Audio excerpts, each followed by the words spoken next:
It was a rough year for the Louisiana Tech Bulldogs last season, just 3-9 in Conference USA play.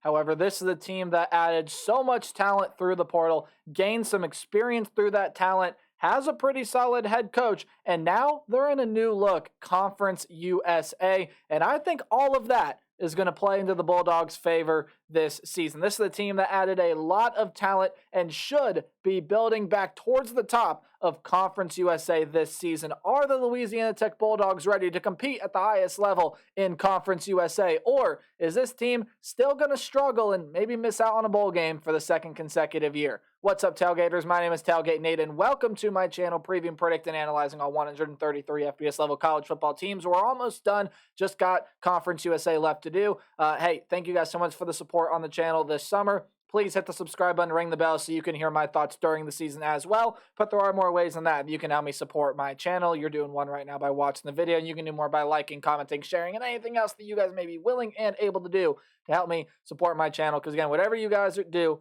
I'll greatly appreciate, accept with open arms. The support in the channel has been great this summer. Thank you guys so much. But enough about me. Let's talk about the Louisiana Tech Bulldogs here in 2023. How do we do things around here? We are going to go through a roster overview and look at who the team lost, who's coming back, and who's coming in through the transfer portal and recruiting class, as well as taking a look at the 2023 Bulldog football schedule, and we'll give it a game-by-game preview and prediction. So without further ado, let's talk about Louisiana Tech in 2023. Let's start with the quarterback room. There is going to be overhaul in the quarterback room this season, as pretty much every quarterback that threw a pass for this team last year, besides one, we'll mention his name in a little bit, is gone. Your primary starter, your top guy last year was Parker McNeil, 1,908 yards, 18 touchdowns and 8 interceptions last season. You're going to be losing him. Lance Liddy is also gone, 767 yards, 3 touchdowns, 4 picks for him last season. And then Matthew Downing, 356 yards, 3 touchdowns, and 4 interceptions last season. So you lose a lot of experience out of this quarterback room. A lot of guys that played last year. Jack Turner does come back, only 179 yards, a touchdown, 2 picks in 29 pass attempts last season. But still, even with all of this being in mind, there is no doubt who the starter is for the Louisiana Tech Bulldogs this season. It's none other than former Boise State Bronco Hank Bachmeier. Was a pretty solid quarterback for the Broncos back in 2021. Didn't start out the best in 2022. Ended up leaving the program about, I believe, a third of the way through the season. He brings a lot of experience, and when he is at his best, brings a really good talent over to this Bulldog program for head coach Sonny Coombe. Again, we'll talk about the coaching staff more in a little bit. The running back room, hey, this is great news for the Louisiana Tech Bulldogs. You get everyone back in this running back room. There were only 2 guys that got over 100 yards last season. Their names, Marquise Crosby, 918 yards, 9 touchdowns, and Charvis Thornton, 464 yards and 3 touchdowns. Both of them come back, and then you get some transfers into this program to help really give a lot of depth to this running back room. You could see all 4 of these guys get carries this season. You're bringing Craig Williams, a former 4-star out of high school, over from Baylor. And then you're also bringing another running back in Tyree Shelton as well to help, again, give a little bit more depth to this room. He's over from Miami of Ohio, was a wide receiver that is going to be converted into a running back the way it seems according to ourlads.com, a site where I look at depth charts. Let's move on to the wide receiver room, and you do lose a really big part to the wide receiver room, and that was Trey Harris. 935 yards and 10 touchdowns, led the team in both of those categories with 65 catches, but he didn't lead the team in catches. We'll get to that in a little bit, but he was a big part of the wide receiver room. You're going to be losing him or I should say, to a great deal. Who returns in this wide receiver room? Well, that will be Smoke Harris. He led the team in catches with 66, 640 yards, 5 touchdowns for him last season. Cyrus Allen, Julian Lewis, Kyle Maxwell, some other names that come back in this wide receiver room. And then you get a transfer. He comes over from Nebraska in Dakotas Crawford. That should help give a boost to this wide receiver room. In the tight end room, Griffin Hebert, my apologies, is going to be gone. Nate Jones does come back, and then you get Ryan Rivera, a transfer coming in to help give some depth to that tight end room. And then on the offensive line, couldn't really find any big notable losses. So Abraham Delphin, Burt Hale, Dakota White, Carson Bruno, and others will return to the offensive line for the Louisiana Tech Bulldogs. So there you got your offense with Bachmeier coming in, some of the transfers they have coming in. It gives a lot of depth to a position grouping that returns a lot. They return a lot in the running back room, return a lot in the wide receiver room. The transfers just add depth. If Hank Bachmeier can get out to being a really, really good player, this is an offense you're going to have to watch out for Louisiana Tech. But now let's talk about defense. What can we expect out of the Bulldogs defense here in 2022? Well, or in 2023, I should say 2022, last year.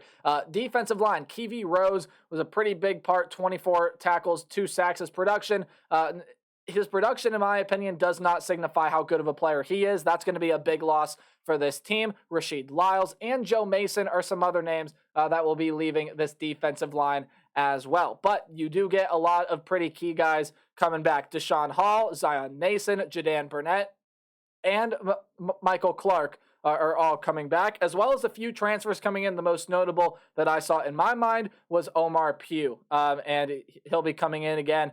Should play some really huge minutes for this defensive line with Louisiana Tech this year. Linebacking-wise, what does this team lose? Well, Makai Carabin, 68 tackles, 2 pass defended interception last year. He was your second leading tackler last season. Tyler Grubbs, 49 tackles, half a sack last season.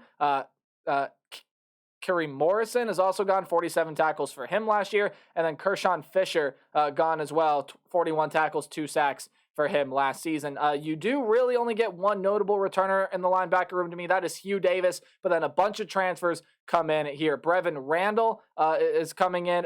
Jeslord Boateng is coming over from a MAC program. He is coming over. My apologies, from the Akron Zips. And then Colby Fields is coming over by way of the LSU Tigers. He, of course, is not on the board. And when we take a look at the defensive back room, again, there's just a lot of talent gone. Miles Brooks, very, very good defensive back. 8 pass defended, 3 interceptions, and a pick 6 last year. He is going to be gone. BJ Williamson, Jaden Cole, Miles Mason. Those are some other names that are going to be leaving this defensive back room as well. However, you do get 2 pretty big pieces back, and that's Willie Roberts, 4 pass defended, led the team with 4 interceptions, and had a pick 6 last season. Cecil Singleton also comes back, was a top 5 tackler on this team from last season. And then a whole bunch of transfers come in, most notably Miles Hurd, Keyshawn Paul, and DeMarcus Griffin Taylor. As mentioned before, your head coach is Sonny Coombe, your offensive coordinator Jake Brown, defensive coordinator Scott Power. He's got a lot of new pieces to work with, but if they all fall into place, the defense should still be pretty solid for Louisiana Tech this year. Let's take a look at the Bulldogs' schedule. Hey, any game at home is going to be underlined. Any game on the road will be in italics or that slanted text. Any game you see in green is a game I think the Bulldogs are going to win easily. Any game in yellow is a back and forth 50-50 type, maybe upset potential game, but I still have the Bulldogs being able to win, and red is a loss. They start out the year with what I'm going to say is a pretty easy win. FIU, or the Florida International Panthers, a team out of Conference USA. This is the Week 0 matchup, by the way, so just happening in a couple of weeks here. Can you guys believe football season is already that close? But for the Panthers this season, there is just so much lost talent. I don't think they're going to be able to recoup enough to compete in Conference USA this year. Not a team that I'm really fond of entering this season, and the Bulldogs, I think, should have a cruising win here in Week 0. They can play around with a couple of those transfers there as well. But then you get in the non-conference play, and you got 3 really tough non-conference games, and honestly, I think you lose all 3 of them, and I will explain why. Of course, you have one not tough non-conference game that I'll mention here in a little bit as well, but the SMU Mustangs are up first in Week 1, and I do think this is going to be a loss for the Louisiana Tech Bulldogs. Yes, Tanner Mordecai is gone. Rasheed Rice, he is also gone. That's a really good quarterback-wide receiver duo that leaves this Mustang team.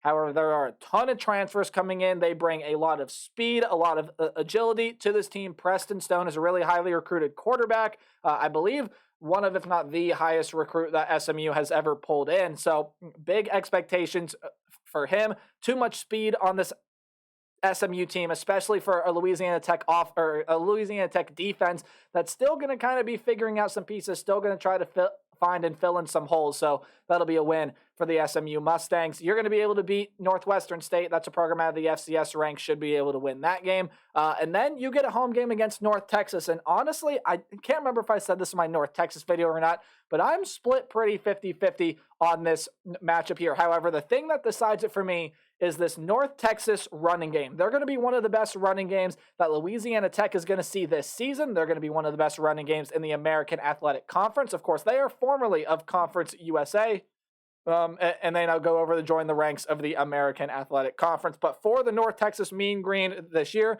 they're adding a lot of really nice key pieces. When I take a look at the Mean Green, again, they're going to have a really good rushing attack this year. Defense has a lot to like there.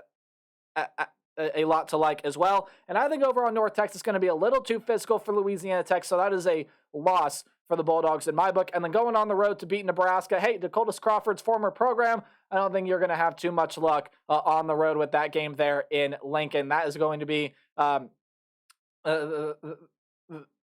that is a Nebraska team there that just, on paper, looks really, really good. You got a new head coach coming in. Matt Rule is in the building. We know what great success he has had at the college level. And that is a Nebraska team that I like quite a bit coming out of the Big Ten West here in 2023. So now we move on to more Conference USA play for the Louisiana Tech Bulldogs, and you got to go on the road to play the UTEP Miners. Now, make no mistake, this is not going to be an easy game for Louisiana Tech to go on the road and win. Yes, UTEP did lose a lot out of the skill position. Defense has left a little bit to be desired over the past couple of seasons, but the Miners have a very veteran quarterback in Gavin Hardison, and he's going to be able to keep his Miner team in some games this year and may be able to have enough in the tank to pull out some wins. However, I don't think this is going to be one. Gavin Hardison versus Hank Bachmeier, very interesting quarterback matchup, but I like Bachmeier a little bit more, and with what all is returning for this Louisiana Tech offense, they'll be able to expose a Miner defense that, quite frankly, has to improve a lot this year. You get a home game now in week six.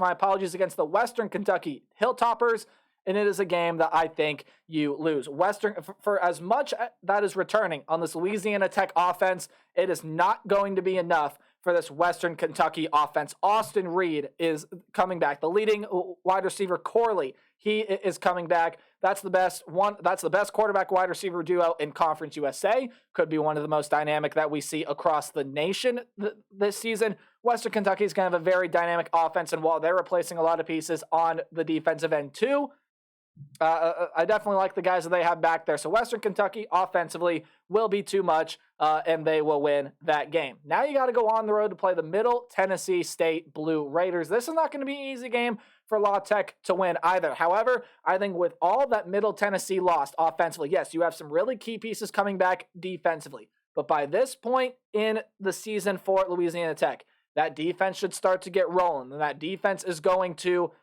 really get moving and really going to get guys that have filled in some roles and filled in those gaps. With all that Middle Tennessee lost offensively across every single position grouping, I still think that's going to be a very competitive team, but I got Louisiana Tech going on the road and edging out that win there against the Blue Raiders. Then you got a game here against the New Mexico State Aggies. Hey, they're a new addition to Conference USA this season, and I really like some of the players that New Mexico State and Jerry Kill have over there. However, it's not going to be enough. Coming off the bye week for Louisiana Tech, this is the perfect time to build some momentum before going into a really, really tough road environment against the Liberty Flames. And this is the game that, sadly, I do think you lose. While there is a lot of roster overturn with that team, there's a great quarterback battle going on. No matter who plays quarterback for them, I think they're going to wind out to be really, really good.